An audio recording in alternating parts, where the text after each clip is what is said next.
이재명 또 재판부 불출석. 개무시가 계속 이어지고 있네요. 구속영장 발부해야 되는 것 아닙니까 이거? 더불어민주당 이재명 대표가 총선 유세를 이유로 해서 대장동 사건 재판에 또 불출석했습니다.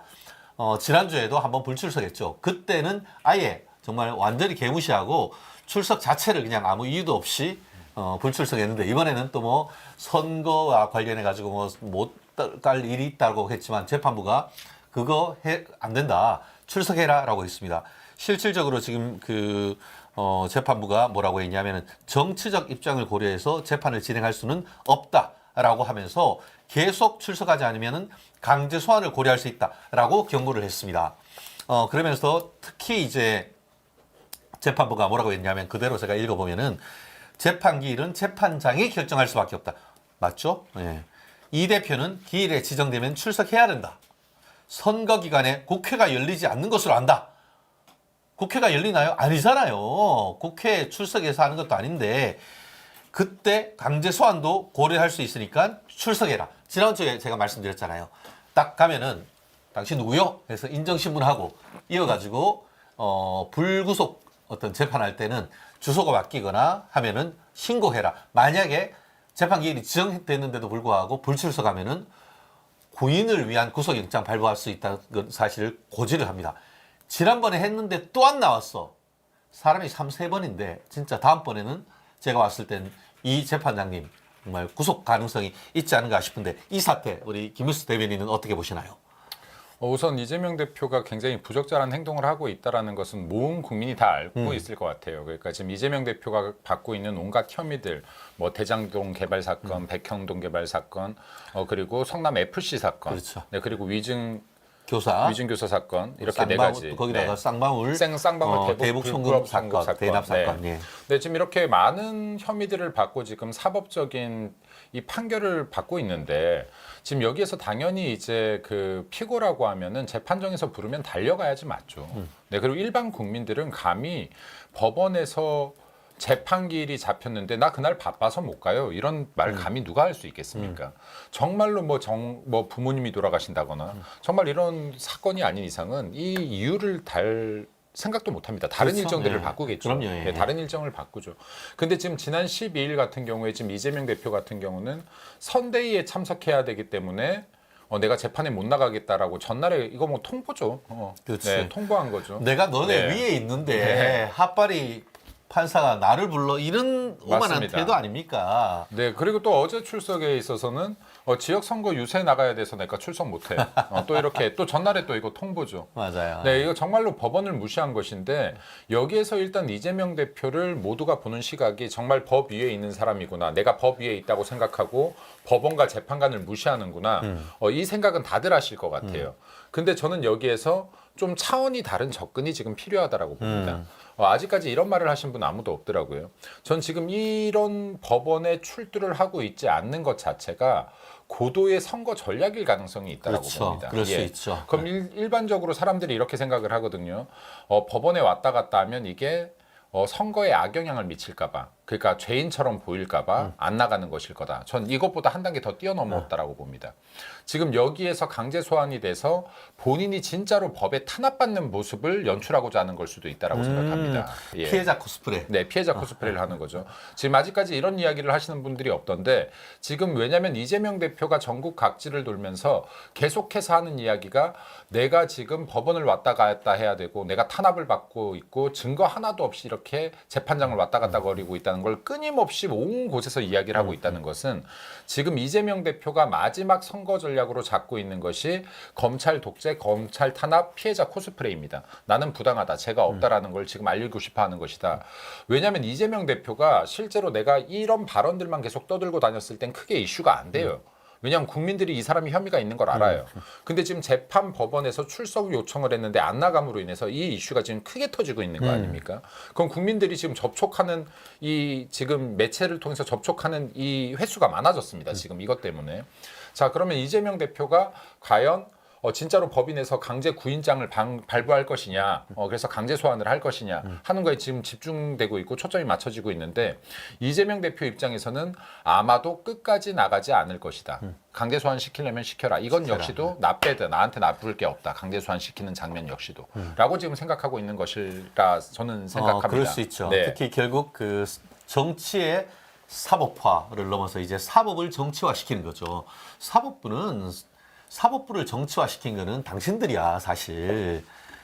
아휴, 문재인 당신들이 이 자기 꼬문같이 대법원장을 그럼요. 정말 깜도 안 내는 사람을 세운 다음에 그걸 통해 가지고 전임 대법원장을 정치적으로 핍박하고 또 사법부를 마치 범죄 집단인 것처럼 해서 내부적으로 탈탈 털도록 각종 위원회를 만들어서 한 다음에 결국 그때 사법부에서 뭐 국제인권법 박회네 뭐 그런 거기에 앞장섰던 사람들 뭐 이수진을 비롯해서 또 이탄희 그런 사람들 다 결국 그렇게 해서 사법부를 아작낸 다음에 그 앞장섰던 사람들 사직서에 잉크도 마르기 전에 바로 민주당 공천 줘가지고 지역구에 당선되게 했고 이번 같은 경우에는 뒤에 얘기하겠습니다만 김형년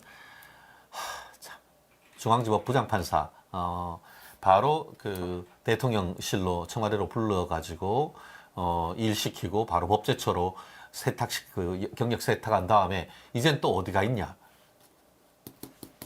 조국 정당에 또 이제 비례대표 리스트에 올라가 있더라고요. 저는 그런 걸 보면서 이게 사법부의 어떤 독립 이런 부분에 대한 걸 지켜줄 의지가 없고 그냥 사법은 내 정치 권력 안에 내 발 아래 두려고 했던 그런 입장을 이번에 그 여실하게 보여주는데 이 또한 지금 그 김윤수 대변인 말씀처럼 나는 증거가 하나도 없고 내가 돈 하나도 안 먹었는데 검찰 핍박을 받고 이제 나아가 사법부까지 나를 핍박한다. 이런 지금 프레임을 지금 씌움으로써 결국 자기 진영의 사람들 결집하려고 하는 그런 의도도 충분히 읽을 수 있는 것이 아닌가 싶은데요. 저는 그럼에도 불구하고 법은 엄중하다는 것을 보여줘야 하는 겁니다. 실질적으로 지금 그 3월달 같은 경우에도 지금 앞으로도 한 2번, 3번 정도 지금 출석을 해야 되는 그런 입장에 있는데 그 또한 무시한다고 하면은 법원에서 구속영장을 발부를 해야 된다고 합니다. 그래서 실제로 그게 집이건 아니면 현장에 유세를 하건 법의 엄중함을 보여줘야죠.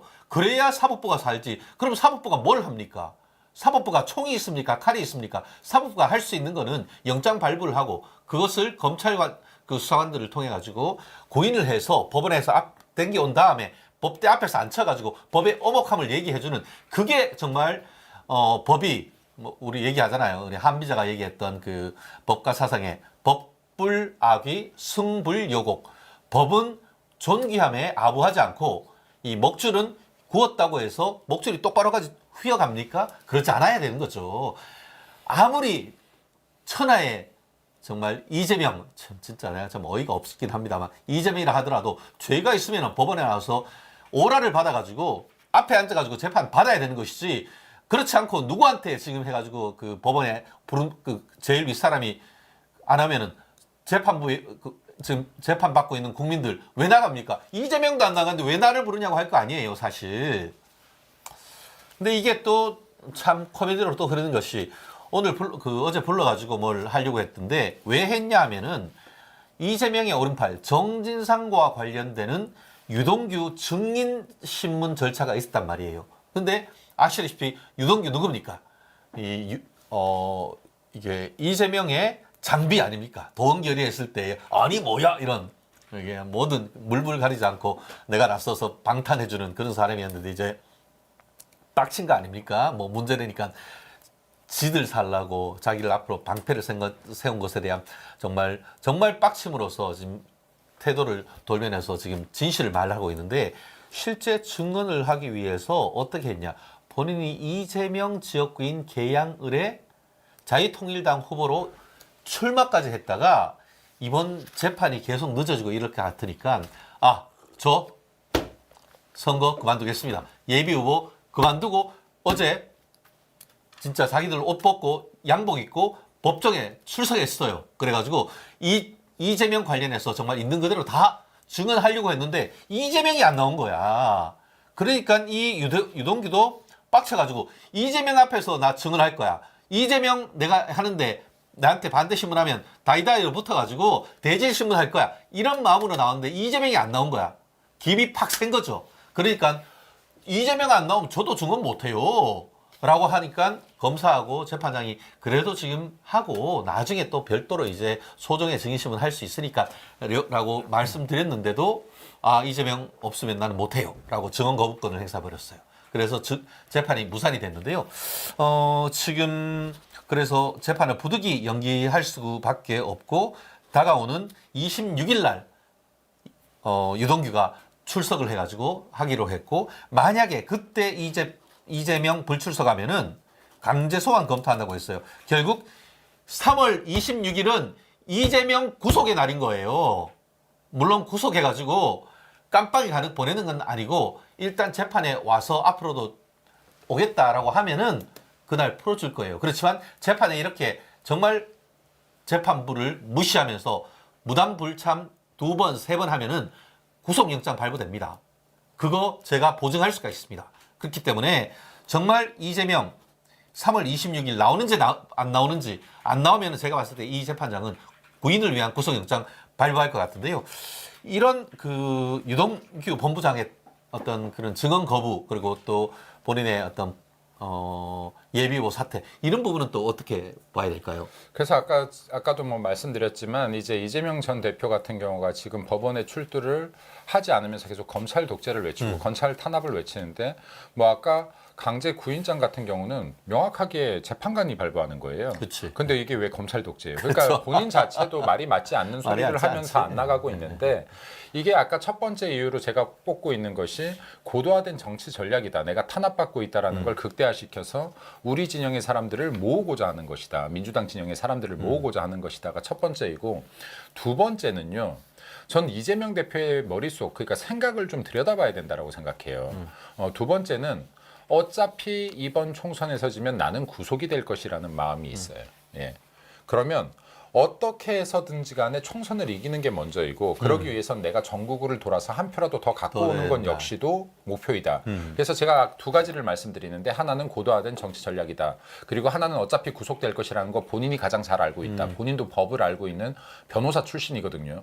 내가 구속될 걸 알고 있기 때문에 어떻게든 간에 총선에 이기는 길만이 어느 정도 정치화되어 있는 지금 사법부를 힘으로라도 눌러서 내 사법 리스크를 정치적으로 풀 수 있는 방안이라고 보고 있는 것 같아요. 이 정도로 지금 사법부가 망가졌다는 거는 아까 변호사님 말씀하셨지만은 김명수 대법원장 체제에서 정말로 이 사법 정의가 무너졌거든요. 여기 지연된 사법 정의라고 하죠. 지연된 정의는 정의가 아니라고 했는데 정말 이재명 대표 같은 경우 선거법조차도 지금 1년 안에 강행 규정에 의해서 끝나야 되는 선거법조차도 지금 이렇게 긴 시간 동안 1심 판결도 안 나고 있습니다. 그렇죠. 예. 지금 어차피 총선 전에는 이재명 대표가 제대로 수사가 이루어지지도 않을 것이고 이 사람이 확정 판결을 받지도 못해요. 그렇기 때문에 우리가 해야 되는 것은 이재명 대표의 범죄가 얼마나 악랄하고 저열한 범죄인지를 계속해서 알려주는 것과 그리고 두 번째는 우리가 정말로 총선에 이겨야 이런 사법 정의를 바로 세울 수 있다 하는 것들을 우리가 더 강조를 해야 된다라고 봅니다. 방금 유동규 같은 경우는요. 이재명과 인연이 굉장히 오래된 사람이에요. 지금 그렇죠. 성남시에서부터. 이재명 대표가 지금 저질렀던 범죄들에 대해서 우리가 좀 알고 지나가야 되는 것들이 있는데 이 지금 대표적인 3대 개발 비리가 있습니다. 이재명 대표가 주동했던. 그러면 지금 다들 아시는 대장동, 백현동 또 하나가 뭘까요? 성남에 아직 파헤쳐지지 않은 사건도 있어요. 맞아요. 아직 드러나지 네. 않은. 아마 7천억 규모 정도 될 겁니다. 여기가 이제 분당 정자동에 있는 H호텔 또 개발 비리가 맞아요. 있습니다. 예, 예, 네. 예. 이렇게 세 가지가 있는데 이 세 가지의 공통점이 있어요. 우리 김 대변인님 고향이 분당입니다. 아니 성남이에요, 성남. 고향은 성남이 아니죠. 고향은 부산인데. 부산인데 제가 살아온 게 30몇 32년을 살았죠. 네, 찐 성남, 찐 분당 아닙니까? 그렇습니다. 네. 그래서 지금 이게 보면은 이 세 사건, 3대 개발 비리 사건의 공통점은 뭐냐면 이 개발 자체가 성남시 주관으로 해서 관주도 사업이었어요. 처음에. 예. 근데 이걸 다 급작스럽게 갑자기 이재명 당시 성남시장 시절에 민간 개발로 변경을 하면서 민간 업체 한 곳이 어마어마한 수익들을 가지고 가는 사건들이 되는 겁니다. 그렇죠. 그리고 이 과정에서 종상향이 이루어지고 특혜가 이루어지고 근데 이건 이재명 대표가 나는 연관이 없다? 말도 안 되는 소리죠. 이재명 대표가 무슨 이야기도 했었냐면요. 나는 100만 원이 넘어가는 거는 다 내가 결제한다라는 이야기도 했습니다. 맞아요. 자기의 네. 행정이 얼마나 꼼꼼한지를 네. 자랑하면서 했던 말이에요. 옛날에 네. 그 김문기 씨 같은 경우에는 뭐라고 했냐면 자기 아들한테 이재명 시장님이 얼마나 대단한 분이냐. 성남시 예산의 1,000만 원 단위까지도 다 기억한다. 이렇게 얘기했어요. 네, 근데 이게 수천억, 수조에 이르는 사건은 나는 모른다. 말도 안 되는 사건, 말도 안 되는 거죠. 그래서 이재명 대표가 자신의 권력을 이용해서 자기와 자기 측근들, 비리에 연루된 자들의 배를 불리고 이러한 권한들을 통해서 지금 정말 이렇게 이 대한민국의 가장 거대 야당 민주당 공당에 들어가서도 지금 이 공당을 좌지우지 나의 친이대로 만들려고 하고 있는 온갖 혐의들을 받고 있는 자이다라는 거 다시 국민들 앞에 한번 말씀드리고 유동규 본부장 같은 경우는 이재명과 이렇게까지 가까웠는데 왜 멀어졌느냐. 사실은요 이재명 대표가 의리만 있는 사람이라고 해도 이렇게 안 그렇게 멀어졌을 안 거예요. 됐지. 왜냐하면 이 사람이 지금 감옥에 있는 동안에 이재명 대표가 이 사람은 나를 반드시 지켜줄 거야. 예를 들어서 악의 공동체라고 해도 이 사람이 분명히 나를 지켜줄 거라는 믿음이 있었으면은 절대 이재명 대표에게 불리한 증언은 하지 않았습니다. 하지만 이재명 대표는 내가 다 사용하고 소요가 끝난 사람은 가감하게 꼬리 자르게 하는 사람이에요. 뭔가 문제는 몰라. 그렇죠. 걔 누구야? 제 나 탓이야. 안면 인식 장애 있어. 이렇게 해버리잖아요. 제가 누군지도 모르겠어요. 요즘 말로 생가잖아요, 생가. 저 정도는 내 측근도 아니야. 막 이렇게 그치. 돼버리는 거죠. 그러면 이제 유동규가 들어가서 내가 이거 구속 수사를 받다 보니까 야 이재명 대표가 나를 어떻게든 구해줄 줄 알았는데 이거 나한테 완전히 덮어 씌우고 있구나라는 걸 느낀 겁니다. 그렇죠. 네. 이거에 대한 배신감은 이루 배신감. 말할 수 없겠죠. 그러면 어느 순간이 되었을 때 이 배신감이 정점에 올랐을 때 이재명 너가 나를 안 지켜 내가 널 위해서 이렇게 긴 시간 일해왔는데 그럼 내가 너를 한번 무너뜨려 줄게. 그럼 증언 내용이 이제 제대로 된 사실들이 나오기 시작한 거예요. 이번에 개항을해도 출마할 때 나 본인이 당선 안 되는 거 알아요. 아는데 이재명 지지율 1% 2%라도 떨굴 수 있으면 내가 출마해서 이재명이 뺏지다는 거 2번 다는 거 내가 이거 막아보겠다라고 나간 그렇죠. 사람 아니에요. 근데 이번에 법원에 증인 꼭 참석해라라고 하니까 내가 이 법원에 계속해서 참석해야 되는구나. 그럼 내가 예비 후보 내려놓고 내가 이재명 죄 밝히는 거에 주력을 다할게라고 해서 지금 정작 나왔던 겁니다 법원에. 맞습니다. 근데 네. 피고 이재명은 안 나온 거예요. 참고로 우리가 그 민사 형사 우리 그 멸콩 TV 시청자 여러분들은 이렇게 수준이 높으셔서 민사 형사는 원고 피고고 형사 사건에서 재판에 넘겨진 기소된 사람은 피고인이라고 합니다. 피고인. 피고인. 피고인은 안 나온 거예요. 죄송합니다. 피고인은 안 나온 거예요. 그러니까 지금 이거는 법원에 대한 외침이었다라고 보면 맞아요. 그렇죠. 네. 법원에 나 이 자리에 꼭 불러놓고 너희들은 이 사람도 여기에 못 앉혀놓고 뭐 하냐라는 얘기를 하고 싶은 거예요. 나는 진짜 후보 사퇴까지 하고 이렇게 왔는데 이재명 안 부른 게 말이 됩니까 하면서 이 그 재판부에 대한 어떻게 보면은 항변이었던 것이죠. 그럼요. 예. 그러면 너희들 내가 여기에 후보까지 사퇴하고 이 자리에 왔으면은 최소한 이재명도 똑바로 불러내서 수사 제대로 해. 그게 법 앞에 한 겁니다. 평등 아닙니까? 네. 그게 법 앞에 평등.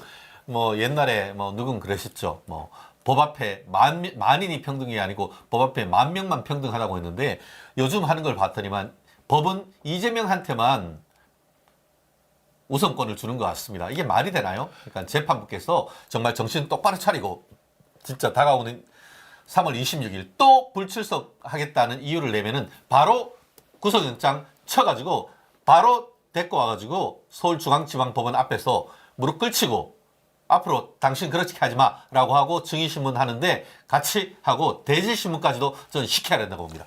그리고 하나만 더 말씀드리면 이게 사법정의가 왜 중요하냐 하면요. 이재명 대표가 피고인으로서 이 재판이 지연되고 제대로 된 형벌을 받지 않고 있고 체포동의안에서 체포동의안 판결문에 정치적인 고려를 했다는 수사가 막 나왔었어요. 그죠? 근데 이거 이재명 대표 한 명만의 문제가 아닌 게요. 내가 힘을 가지고 있고 권력을 가지고 있다라고 해서 나의 재판을 지연시킬 수 있는 힘이 있고 내가 이 죄로부터 벗어날 수 있는 힘이 있는 사회라고 하면 죄가 없는 사람을 집어넣을 수 있는 힘도 생긴다는 겁니다. 그렇죠. 이 피해자는 누가 될 수 있을지 몰라요. 예. 여기 있는 네. 모든 사람이 될 될 수가 수 있는 있습니다. 거예요. 예를 들어서 저희들이 이렇게 지금 이재명 대표 비판하고 민주당 비판하고 있는데 정말로 사법 정의가 무너지면 여기 있는 변호사님이나 저도 없던 제도 씌워서라도 정말 넣을 수 있는 건 거예요.